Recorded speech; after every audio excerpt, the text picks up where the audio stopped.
കേരളത്തിലങ്ങോളമിങ്ങോളം മാനവ സൗഹാർദ്ദവേദികളിലും ക്ഷേത്രോത്സവങ്ങളിലും നിറസാന്നിധ്യമാണ് ബഹുമാന്യനായ പണ്ഡിതൻ മുജാഹിദ് ബാലുശ്ശേരി. ബഹുദൈവാരാധനയെ എതിർക്കുന്നതോടൊപ്പം തന്നെ തീവ്രവാദത്തെയും വർഗീയവാദത്തെയും ബാലുശ്ശേരി നിശിതമായി വിമർശിച്ചു. ഈ അച്ചുതണ്ടുകൾ ഉള്ളിൽ നിന്ന് ഫോം ചെയ്ത് അവർക്ക് ജീവിക്കാൻ വേണ്ടി പ്ലാൻ ചെയ്തുണ്ടാക്കിയതാണ് എന്ന് ബുദ്ധിയുള്ള ഏതൊരാൾക്കും നിങ്ങൾക്ക് മനസ്സിലാക്കാൻ ഈ സ്ഫോടനങ്ങൾക്കൊന്നും മതവുമായിട്ട് ബന്ധമല്ല. മതത്തെ രാഷ്ട്രീയവൽക്കരിച്ച് ദുരുപയോഗം ചെയ്തപ്പോ ഉണ്ടായ കുഴപ്പമാണിത് എന്ന് നിങ്ങൾ ശരിക്കും മനസ്സിലാക്കും. ജാതിമത ഭേദമന്യേ ബാലുശ്ശേരിയുടെ പ്രസംഗം കേൾക്കാൻ തടിച്ചുകൂടുന്ന ജനക്കൂട്ടം തീവ്രവാദികൾക്കും വർഗീയവാദികൾക്കും മതരാഷ്ട്രവാദികൾക്കും ഉണ്ടാക്കിയ അലോസരം ചെറുതല്ല. ബാലുശ്ശേരിയെ കുപ്രചരണങ്ങളിലൂടെ തളർത്താൻ അവർ നിരന്തരം ശ്രമിച്ചുകൊണ്ടിരുന്നു. അതിന്റെ ഏറ്റവും ഒടുവിലത്തെ ഉദാഹരണമാണ് കഴിഞ്ഞ 2 ദിവസമായി ഫേസ്ബുക്കിലും യൂട്യൂബിലും പ്രചരിക്കുന്ന ചില മുറിക്ലിപ്പുകൾ.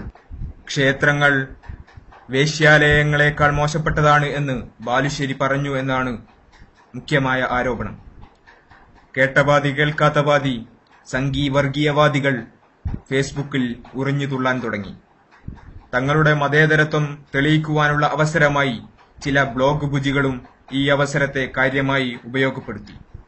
കമന്റുകൾ നിറഞ്ഞു, തെറിവിളികൾ അതിർത്തികൾ ലംഘിച്ചു. എന്നാൽ എന്താണ് സംഭവം? ആ ബിസിനസ്സിൽ ക്ഷേത്രത്തിന്റെ ഉത്സവത്തിന് ആളുകൾ പൈസ ചോദിച്ചു കൊണ്ടുവരും. അപ്പൊ കച്ചവടമല്ലേ, ബിസിനസ്സുകാരല്ലേ, ഒരു മ്യൂച്വൽ അണ്ടർസ്റ്റാൻഡിംഗിൽ പോണ്ടേ. ക്ഷേത്രോത്സവത്തിന് 50 രൂപ എടുത്തു കൊടുക്കും. നീ ശിർക്കിലാണ്. നീ മനസ്സിലാക്കിക്കോ, നീ ശിർക്കിനെ പ്രോത്സാഹിപ്പിക്കുന്നു. ഗുരുതരമായ പാപത്തിനാണ് നീ കൂട്ടുനിൽക്കുന്നത്. ഞങ്ങൾക്ക് വേശ്യാലയം നടത്താൻ പണം തരണമെന്ന് പറഞ്ഞ് നോട്ടീസ് ആയിട്ട് വന്നാൽ ഹിന്ദുക്കൾക്ക് നിങ്ങൾ കൊടുക്കുവോ? വളരെ പ്രധാനപ്പെട്ട ഒരു പോയിന്റ് അവരിൽ കൊടുക്കുവോ? ഇല്ല ഇല്ല ഇല്ല. വളരെ ഗൗരവമായി പറയണം, അല്ലേ? ഞങ്ങൾ കള്ളുഷാപ്പ് നടത്താൻ ഉദ്ദേശിക്കുന്നു, കള്ളുഷാപ്പ് ഉണ്ടാക്കാൻ നിങ്ങൾ 50 രൂപ തരണം എന്ന് പറഞ്ഞ് ഞങ്ങൾ കൊടുക്കുവോ? ഇതാണ് തെറ്റിദ്ധരിപ്പിക്കലിന് ആധാരമായ ബാലുശ്ശേരിയുടെ പ്രഭാഷണത്തിലെ ചെറിയ ഒരു ഭാഗം. എന്നാൽ ഇവിടെ ക്ഷേത്രങ്ങളെ വേശ്യാലയങ്ങളോടോ കള്ളുഷാപ്പുകളോടോ ഉപമിക്കുകയാണോ ബാലുശ്ശേരി ചെയ്തത്? ഒരിക്കലുമല്ല എന്ന് പ്രസ്തുത പ്രഭാഷണമോ ബാലുശ്ശേരിയുടെ മറ്റു പ്രഭാഷണങ്ങളോ മുഴുവനായി കേട്ട എല്ലാവർക്കും മനസ്സിലാകുന്ന ഒരു കാര്യമാണ്. ഇവിടെ അദ്ദേഹം ഉദ്ദേശിച്ചത് ബഹുദൈവാരാധനയെ എതിർക്കുന്ന, ഏകദൈവാരാധനയിൽ വിശ്വസിക്കുന്ന ഒരു മുസ്ലിം എങ്ങനെയാണ് ബഹുദൈവാരാധനയുടെ കേന്ദ്രമായ ക്ഷേത്രങ്ങൾക്കോ ചർച്ചുകൾക്കോ ജാറങ്ങൾക്കോ ഫണ്ട് നൽകുക എന്നതാണ് അദ്ദേഹം ഉദ്ദേശിച്ചത്. ഒരു തിന്മയെ എതിർക്കുന്ന ആൾ അതിനുവേണ്ടിയുള്ള കേന്ദ്രത്തിന് പണം കൊടുക്കില്ലല്ലോ എന്ന അർത്ഥത്തിലാണ് കള്ളുഷാപ്പിന് നിങ്ങൾ പണം കൊടുക്കില്ലല്ലോ എന്ന ചോദ്യം അദ്ദേഹം ഉന്നയിച്ചത്. അതോടൊപ്പം തന്നെ ബാലുശ്ശേരി പള്ളിയിൽ നടത്തുന്ന പ്രഭാഷണത്തിൽ ഒരു ആദർശവും പുറത്തു നടത്തുന്ന മാനവ സൗഹാർദ്ദ വേദികളിൽ മറ്റൊരു ആദർശവും പറയുന്നു എന്ന വാദവും ഈ ക്ലിപ്പിനോടനുബന്ധിച്ച് ചിലർ ഉയർത്തിക്കാട്ടുന്നു. എന്നാൽ ഇതേ മാറ്റർ ഒരു മാനവ സൗഹാർദ്ദ വേദിയിൽ ബാലുശ്ശേരി എല്ലാവർക്കും മുമ്പിലായി അവതരിപ്പിക്കുന്ന പൂർണ്ണഭാഗം കേട്ടാൽ ഈ വിഷയത്തിലുള്ള തെറ്റിദ്ധാരണ നീങ്ങും. മതസൗഹാർദ്ദം എന്ന് പറഞ്ഞൊരു സംഗതി ഇല്ലട്ടോ ലോകത്ത്. ഒരിക്കലും നമ്മൾ ആ പദം ഉപയോഗിക്കരുത്. മതസൗഹാർദ്ദമല്ല, മാനവിക സൗഹാർദ്ദം. മതസൗഹാർദ്ദം എന്ന് പറഞ്ഞാൽ എന്താ നിങ്ങൾ മനസ്സിലാക്കി? മതലയനത്തെയാണ് നമ്മൾ മതസൗഹാർദ്ദം എന്ന് പറയുന്നത്. അതായത് ഒരു ഹിന്ദുവിന്റെ ക്ഷേത്രത്തിൽ പോകുന്ന ഒരു മുസ്ലിം അവിടെ പോയി ചെണ്ട മുട്ടിയാൽ ഭയങ്കര സൗഹാർദ്ദം. അതല്ല സൗഹാർദ്ദം, അത് മതലയനമാണ്. മാനവിക സൗഹാർദ്ദം അതായത് ഇപ്പൊ നിങ്ങൾക്കറിയാം, ശബരിമലയിലേക്ക് പോകുമ്പോൾ അയ്യപ്പ ഭക്തന്മാർ മുസ്ലിങ്ങളെ വീട്ടിൽ നിന്ന് ഭക്ഷണം കഴിക്കില്ല. മുസ്ലിങ്ങളതല്ല, ഇപ്പൊ വീട്ടുന്ന എന്താ, അവർ നോമ്പ് നോൽക്കാറുണ്ട്, മണ്ഡലം നോമ്പ്. ആ നോമ്പ് നോൽക്കുന്ന സമയത്ത് നമ്മൾ ഭക്ഷണം കൊടുത്ത് ഞങ്ങൾക്ക് പാടില്ല. ഒരു വർഗീയവാദിയായിട്ടാ അല്ല, അവന്റെ വിശ്വാസം. നമ്മുടെ ഒരു മുസ്ലിം ക്ലിയറായി നിങ്ങൾക്കറിയാം, ക്ഷേത്രം ബിംബാരാധനയിൽ അധിഷ്ഠിതമാണ്. ഇസ്ലാം അതിനെതിരാണ്, നിങ്ങൾക്കറിയാലോ. ക്രിസ്ത്യാനികൾ ബിംബാരാധനയിൽ അധിഷ്ഠിതമാണ്. ഇസ്ലാമിനെതിരാ. ക്രിസ്തീയ പള്ളി ഉണ്ടാക്കാൻ മുസ്ലിമിനോട് ഫണ്ട് വെച്ച് കൊടുക്കേണ്ടയില്ല. അത് നിങ്ങൾ ശരിക്കും മനസ്സിലാക്കുക. ഒരു ബിംബ പൂജക്ക് മുസ്ലിങ്ങൾ ഫണ്ട് കൊടുക്കേണ്ടയില്ല. എന്താ കാരണം? അത് വർഗീയതയല്ല. നേരെ മറിച്ചൊരു ഹിന്ദു വരികയാണ്, എന്റെ കുട്ടിക്ക് ക്യാൻസറാ, കൊടുക്കണം, എത്ര കൊടുക്കാൻ പറ്റുമോ അത്ര കൊടുക്കണം. ഒരു ഹൈന്ദവ സഹോദരൻ വന്നിട്ട് പറയും, എന്റെ വീടിന്റെ മേൽക്കൂരതാ വീണു പോകാറായി, ബഷീർ എന്നെ ഒന്ന് ഉണ്ടാക്കി തരണം, ഉണ്ടാക്കി കൊടുക്കണം. എന്റെ മോളുടെ വിദ്യാഭ്യാസത്തിന് നീ ചെലവ് തരണം, കൊടുക്കണം. പക്ഷെ മതലയനവും മതസൗഹാർദ്ദവും ഒക്കെ വേറെ വേറെയാണ്. അത് നമ്മൾ ശരിക്കും പഠിക്കണം.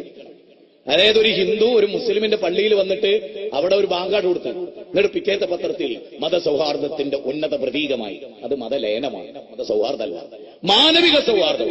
അതായത് എനിക്ക് എന്റെ മതത്തിൽ വിശ്വസിച്ചുകൊണ്ട് ഹൈന്ദവനെ സ്നേഹിക്കാൻ കഴിയും. എന്റെ അയൽവാസിയായ ബാബുവേട്ടൻ, നിങ്ങൾ ചോദിച്ചോ അവിടെ ചെന്ന്, എന്റെ നാട്ടിൽ ഓരോ മുസ്ലിം സഹോദരനോട് ചോദിച്ചോ എന്താ മുജാഹിദ് ബാലുശ്ശേരി, ഒരു പറഞ്ഞിരുന്നു. എന്റെ മതം എന്റെ വീട്ടിൽ എന്റെ അടുത്ത് വന്നാൽ ഒരു ക്ഷേത്ര ഉത്സവത്തിനാണ് വരുന്നെങ്കിൽ ഞാൻ കൊടുക്കൂല എന്ന് എനിക്കറിയാം.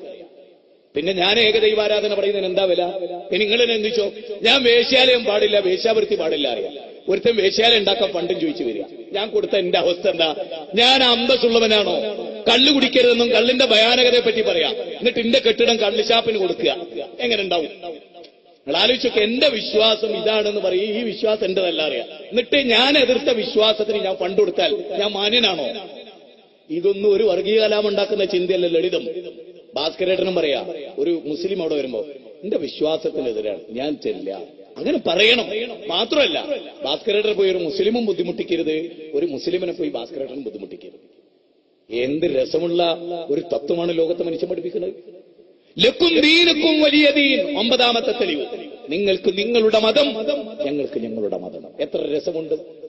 സ്വന്തം വിശ്വാസം ആർജവത്തോടെ പ്രഖ്യാപിക്കുന്നതോടൊപ്പം തന്നെ മറ്റു മതസ്ഥരെ ബഹുമാനിക്കുവാനും ആദരിക്കുവാനും പഠിപ്പിക്കുന്ന ഈ പ്രഭാഷകനെയാണോ നിങ്ങൾ വർഗീയവാദിയായി മുദ്രകുത്തിയത്?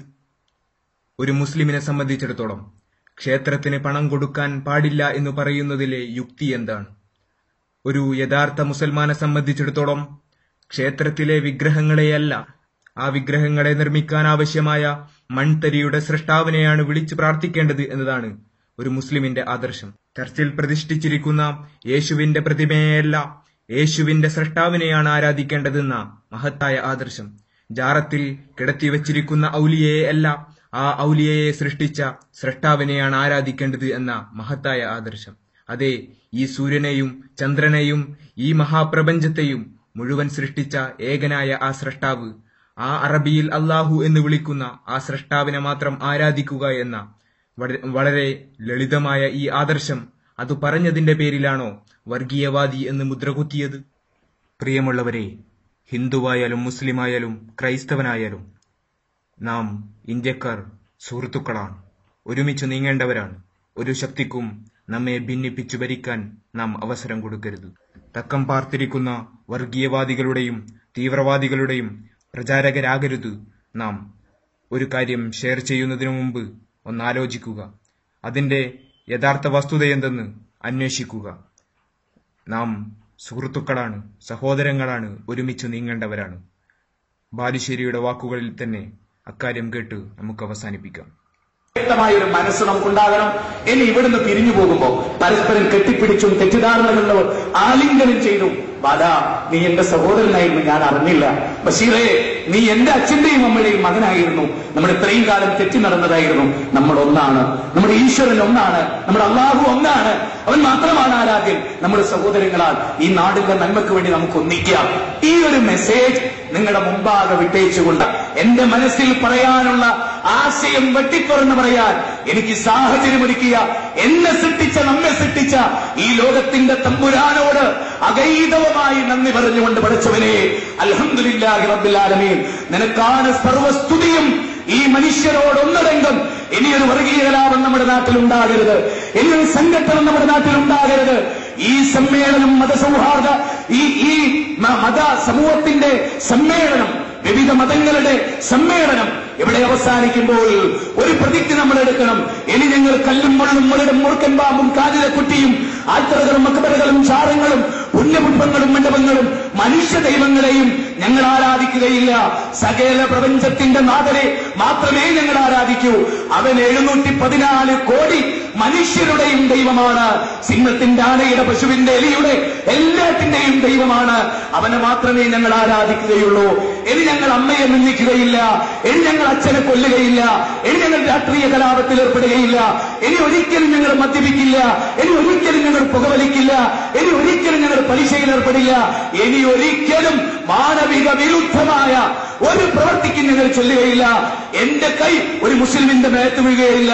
എന്റെ കൈ ഒരു മുസ്ലിമിനെ തല്ലാനുള്ളതല്ല, അത് തലോടാനുള്ളതാണ്.